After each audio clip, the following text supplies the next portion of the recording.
Hi, my name is Jacob Wagner. In this tutorial, I'm going to show you how to animate your layers to the wave of sound or to the audio spectrum, if you will, using After Effects and Cloners+Effectors. Before we begin, it's important to notice that we are using some new features in version 1.1 of Cloners+Effectors. So if you don't have the newest version of Cloners+Effectors yet, make sure you install that. It is a free update. As you could see in the intro of the tutorial, you can create a lot of different things using this technique. We are going to focus on this example, which are animating these 3D circles to the audio spectrum or to the wave of sound. Okay, so let's go into After Effects. And in this project, I have nothing except from this audio track. And I got this audio track from premiumbeat.com. So if you want the same audio, you can download a watermark version for free on premiumbeat.com. Just go there and search for Black Cabaret. Or you could just use any audio you like. It doesn't really matter that much. So the first thing I'm going to do is to create a new composition. And we will call this composition main. And I'm going to use HD resolution, 25 frames per second, and I'm going to set the duration to approximately the same as the audio track is. Then I'm going to use a pink color as the background color.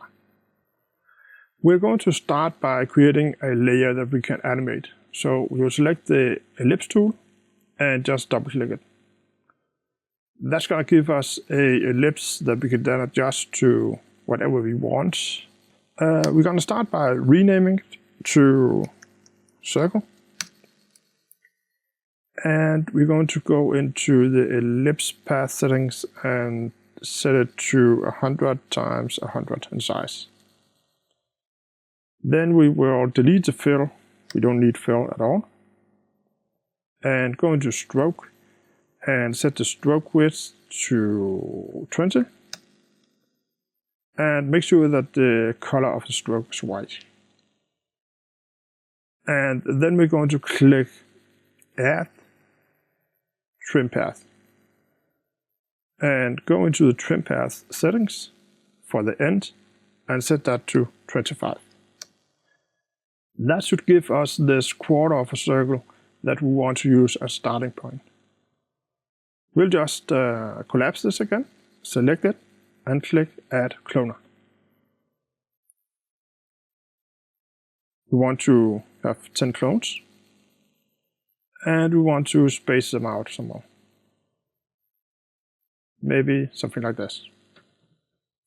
Let's hide the cloner icon. We don't need to see that in this case. The technique that we're going to use to animate these clones to the audio spectrum is adding a layer effector and then having a layer setup that is being animated to the audio spectrum of the audio file that we will put in here. So the first thing that we're going to do is that we're going to create this layer that is going to be used by the layer effector later. And in version 1.1 of Cloners+Effectors, there's an easy way of doing that. The first thing we need to do, of course, is to add a audio layer. So we go into Project and we take this audio file and drag it into our composition. We then click this small settings button, and while this audio track is selected, we click the Create Audio Setup button. That is going to give us this audio setup layer, and let's check out the effect controls for that. We can see that it has added a lot of things in here, and don't be afraid of this because most of these things you don't actually need to do anything with. The first thing you need to do is you need to check that the audio layer at the very top is the correct layer that you have selected. And in this case it is. Once you've done that, you can collapse the audio spectrum and the mosaic and the levels and the tint and the radial and the transform and the CC white time. And for now, we're going to switch off the CC white time. And I'm going to come back to that later on why I do that. But right now, just turn it off. The last sliders that you have down here at the bottom are sliders that I've added just to make it easier to set this whole thing up. First thing we want to check, of course, is the number of clones is the same as the number of clones you have in the cloner system.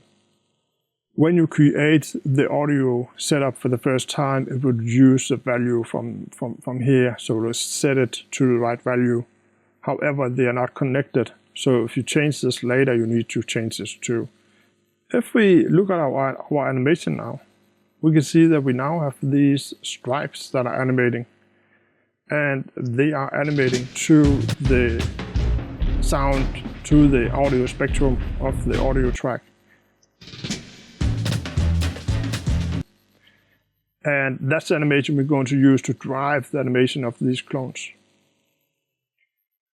So I'm just going to walk you through a few more settings here. The start frequency and end frequency is telling the setup which part of the audio to use. So the start frequency is the deep tones, which is this side, so the lower tones, and we got the higher tones in this end.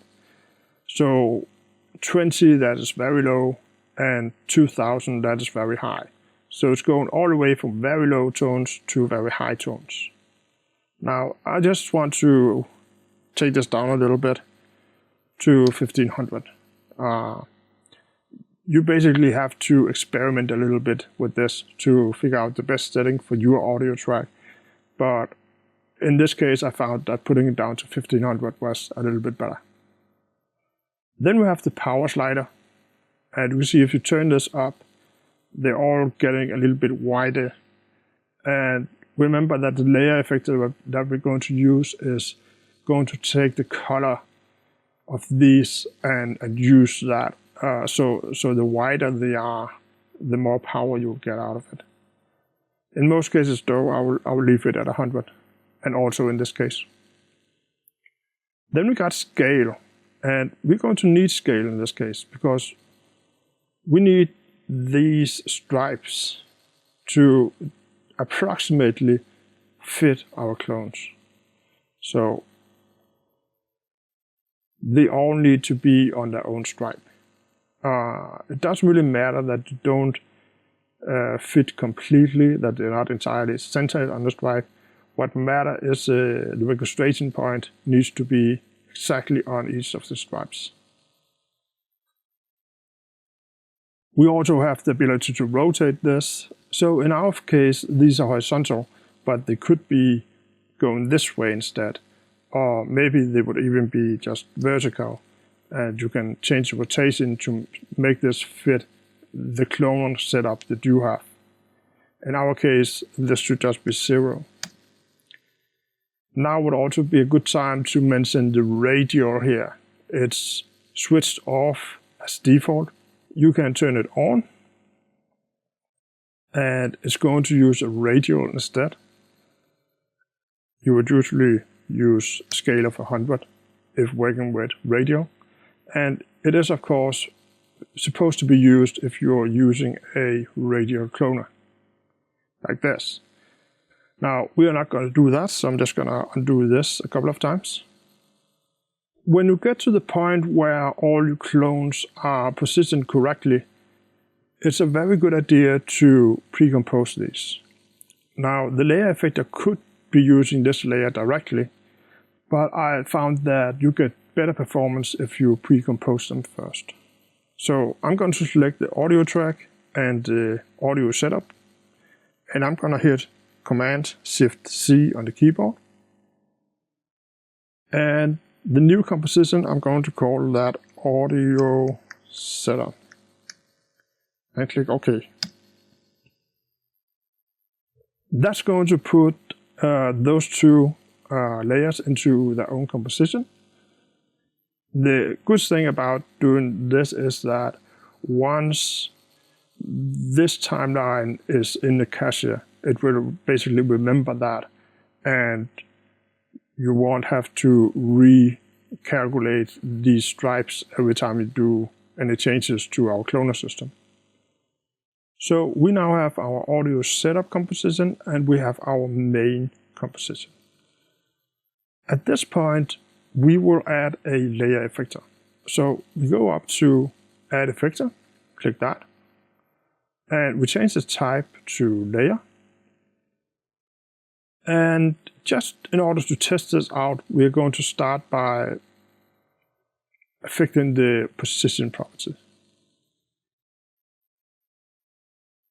Up here in the layer effector settings, we are going to select our audio setup as our source layer. Then we go into position and let's say Y to -400. Now we can see that these are starting to animate to the music.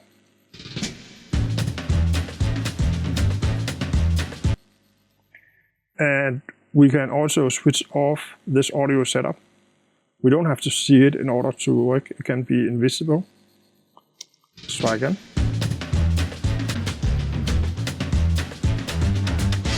It's not the best animation yet, but we can adjust this using our audio setup. So we're going to go back into our audio setup file and talk a little more in depth about the settings in here. First of all, you will notice that if you go to the first frame, they are actually already starting to animate. Since the audio is not playing at the first frame, we want them to be completely centered around this point as they would if they were completely unaffected. So we're going to go into audio setup and we can see that already on the first frame here, you already have these stripes turning up. If this was supposed to be unaffected, it was supposed to give us a middle gray color. And right now, all of these stripes are actually lighter than the middle gray color. The first thing we need to do is we need to drag this audio layer just a few frames in. So that's going to reset it. So now we don't see the stripes anymore.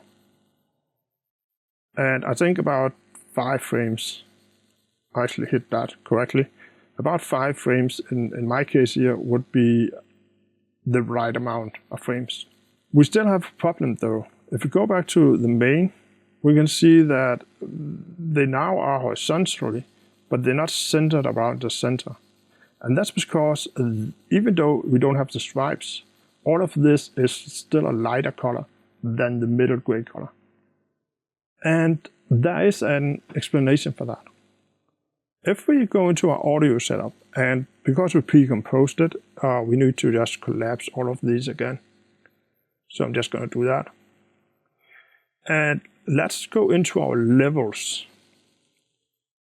You will see that we have this spike here. And what's causing this spike is the audio spectrum. If I just switch off the mosaic for a second, you can see that the audio spectrum is what we're using as a base of this entire setup. And when we are at the first frame, even though that they are not moving at all, we still got these white balls. And those white balls are basically what's being showed in this histogram here. So one thing that you probably will always do with this setup is that you go into levels and you take the input black handle, which is this one, and you drag it just to the right of this spike. And now we got the middle gray color. If we go into main, we can see that they are now centered correctly. They are being 100% unaffected, or well, 0% affected might be the right way to say it. We go back to our audio setup and let's scrub this along. When we do that, let's have a look at the levels histogram up here. No matter which frame we are choosing, you can see that in our case, it might be different from each audio file, But in our case, all the action is pretty much going on in this area up here. There are basically nothing or very little action down here. So there's no reason to keep this area. Use the input white to cut this off. So we take the input white and put it up somewhere like this, and check multiple frames to see if this is what you want. And you can see when I move this input white that you're getting a lot more contrast in there. This means that your animation is going to be more wavy and more interesting to look at. If we drag it too far though, you can see that they're starting to blend together. Of course, we don't want that. So you kind of have to find your own sweet spot somewhere. In our case, it might be here. And that's going to give us a better animation than the one we saw before. Let's just save this and go into main and try to play this back. We're now getting an animation that is a little more interesting to look at, with some more definition. But one thing you will notice is that they jump up and down very quickly.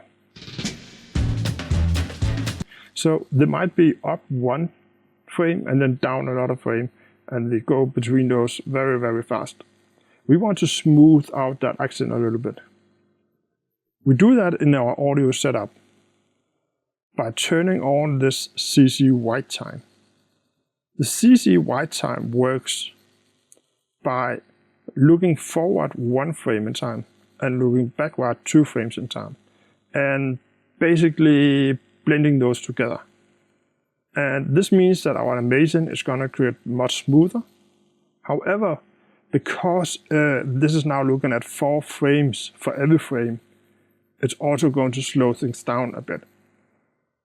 This is why I always turn it off initially and then just turn it on once I'm done with all the other settings. So we'll turn this on now, and we'll just leave it at its default 1 forward and 2 backward. At this point, it would be a good idea for you to cache this entire animation inside our audio setup. As you can see, it's a little bit slow, so I'm just gonna jump in time until this is done. Alright, so now the playhead has been all the way to the end, and we can see that it has been caching all of this. And you can also almost see in the stripes that because we now have the white time, they are smoothing out a little bit. And that smoothing has been used here in our main composition.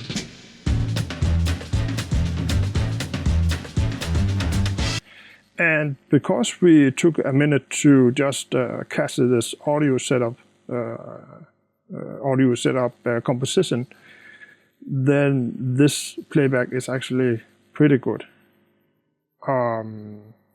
It's worth to notice that the layer effector is by far the slowest effector in this cloner system.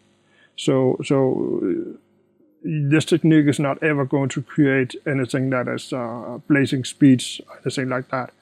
But once you learn how to set it up, you can really set this audio setup up in a few minutes, and then you are good to go. So even though you might have to wait a minute here and a minute there, it's still going to get you to your finished result pretty fast.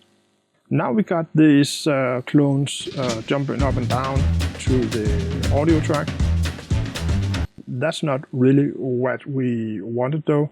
If we remember our original animation, they were kind of rotating and collapsing and changing their trim paths, and they were also 3D. So we're gonna have to look at that now. We're gonna turn off this position. So now essentially they do absolutely nothing. And instead we're going to expand this circle here. And make sure you expand all the way down to your trim path down here. Select the end so that it's marked like this. and click Add Property. This will add this end property. And we can set this up to 75. And that's going to give us this animation. We also want a little bit of rotation, so we're going to turn on rotation. And go into our rotation settings and set this seed rotation to maybe 70. Let's see what that looks like.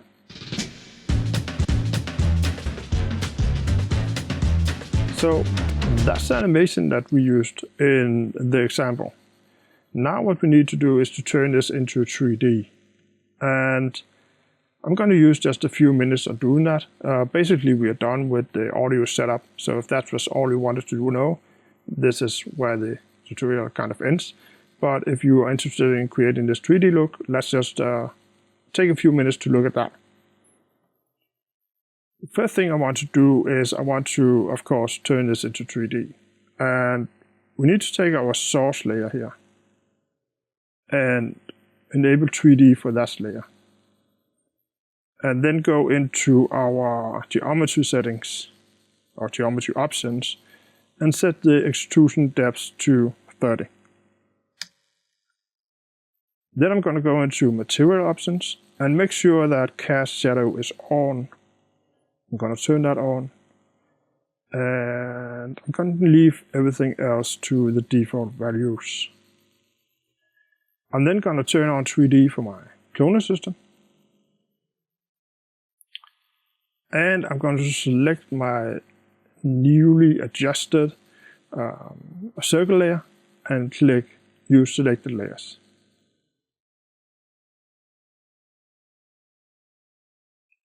So now they're 3Ds, and you can kind of see a little bit that it got this bevel on them. But in order to really see this, we need a camera and we need a couple of lights. So let's start creating that. We go into Layer, New, and Light. And we're going to start by creating a point light. And let's set the intensity to 90. The fall off to inverse squared clamped. And radius, I think is supposed to be much higher. Let's set it to 4000. We wanted to cast shadows. Want the shadow darkness to be not this high, maybe 40. And shadow diffusion, let's try 10. And click OK. That's going to create a light, and we can see what that does. Before I continue, I would like to notice that I'm using the Cinema 4D render. And when I do that, while I'm setting everything up, I like to go into option and set the quality all the way down to 2, which is the lowest option you will get a decent result out of. And click OK. For now, we're just going to leave the light right here. And then we're going to create another light, which is going to be an ambient light. And we will set the intensity of this to 50. Like so. And now we can see that they're being beveled and they still look kind of white. We want to have some shadows as well. But in order to get shadows, we need something that can catch those shadows. So we need to create a floor. Let's go inside our rectangle tool and just double click it.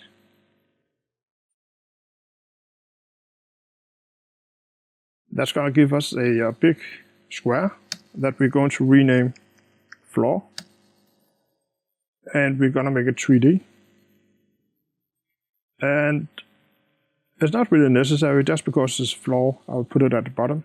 Kind of makes sense. I'm going to rotate this on the x-axis 90 degrees.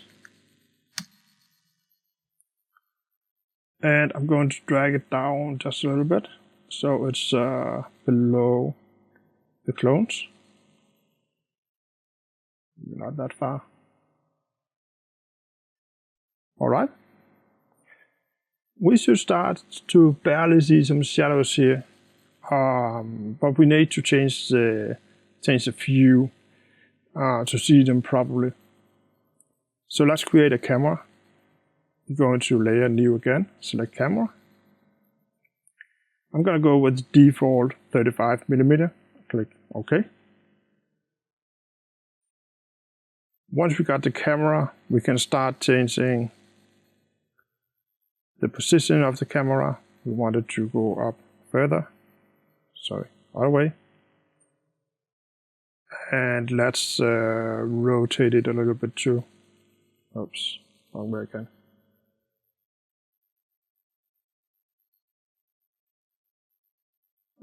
Maybe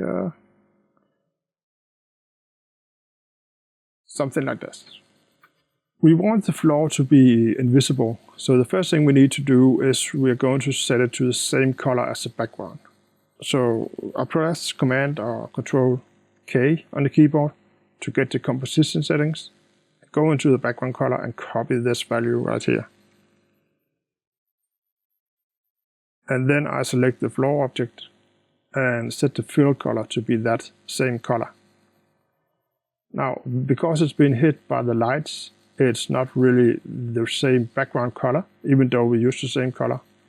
So we need to go into the floor and just collapse all this and expand it. Go into the material options and say accept lights should be off. Now we're starting to really see our shadows, and we can also see that they are being clipped by the floor. We can easily fix that by just making the floor bigger. And probably needs to be bigger this way too. So that's very big.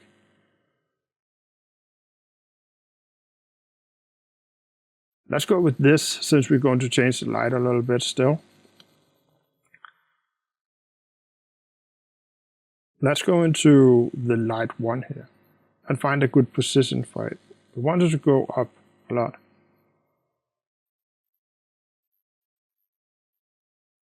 And maybe want it to go just a little bit further up.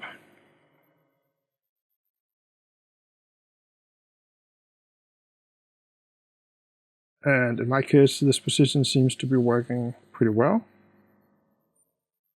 Maybe we should go in here and set the light options, the shadow darkness down even further, maybe 20%. Maybe all the way down to 10. Or 15. Yeah, that seems to be good. And maybe set this up to 15 as well. Great. That's everything we need to do. Now we have somewhat the same result as there was in the intro to the animation. We can play this back if we like and see our animation. It's going to take a little bit time to render out, because now it's 3D and 3D takes a long time to render. But I'm just going to save this and then I'm going to time jump a little bit.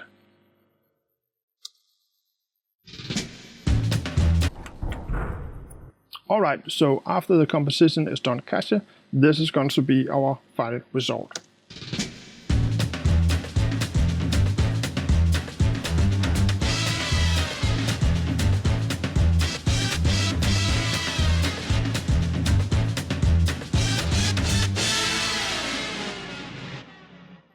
Awesome. Thank you very much for watching this tutorial.